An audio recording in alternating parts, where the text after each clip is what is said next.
He's in the house and he's also going to be on your stages this coming weekend, starting in Cape Town. But I can't believe that I'm actually sitting here at 1:30 this morning. I was on his websites, listening to his podcast, looking at some of his videos. But it's true that Graham's saying that shaping our world is just a touch of what he does. I'm talking here about 80s punk band revolutionary. Black Flag was the amazing platform that he used back then. Now, an actor, a writer, also a spoken word artist, Henry Rollins. It's great having you in studio. Thank you very much. I can't believe you're here.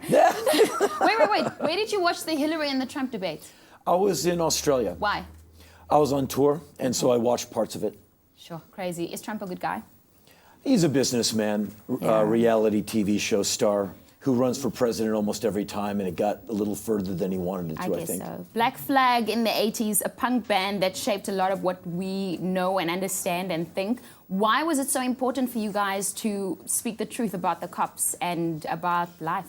Well, we got hit pretty hard by law enforcement in any place we were, so we hit back lyrically, in the press, never physically, and that became quite a thing. I can't help but point out that the rest of your band went on to just become another band.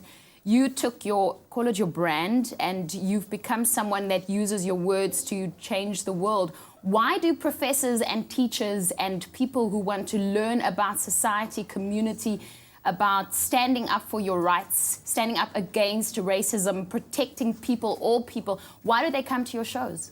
Probably my good looks and how humble I am about it. Of course. No, I've always operated with not much restraint as far as what is on my mind.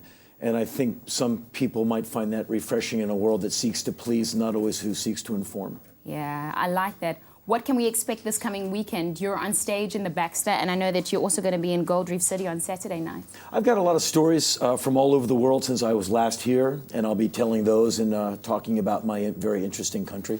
Okay. He Never Died. That's just one of the 3 films you've done this year. Yep. I didn't know you were an actor.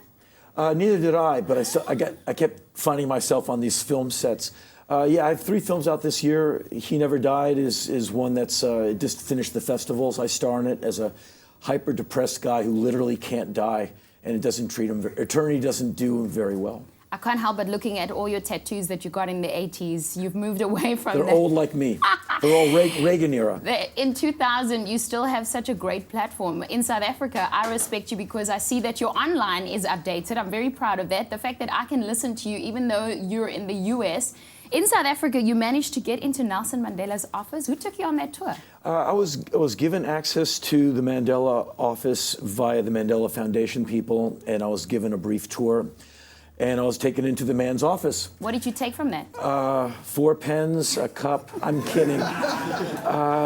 It was just an amazing tour. I got to see his passport post emancipation, some of his journals. It was an amazing day. South Africa has got their own issues. Where should we go next? I'm just a casual visitor to your amazing country, and I think you've overcome a lot of unbelievable challenges. I just hope you keep going forward in the idea of education and unity. Okay. Well, I just have to point out that the Rollins band, if you were a fan of the 80s punk band, the Black Flag, Rollins band made more money than what Black Flag made ever. So I think most bands made more money than Black Flag. Yeah. But, well, listen, you played a very important part in our history, and thank you so much for being here. You have to see the show this coming Friday in the Baxter Theatre here in Cape Town, and then for the rest of the time, Gold Reef City on Saturday in Johannesburg. It's great having you here. We'll follow you online. Your podcasts are amazing. The garbage video rock my world, because it's nice to see that you take out your own trash. Can I say that? There you go. Okay. Yeah. Henry Rollins in our studio. This is your Feel Good Breakfast Show. Time for movies.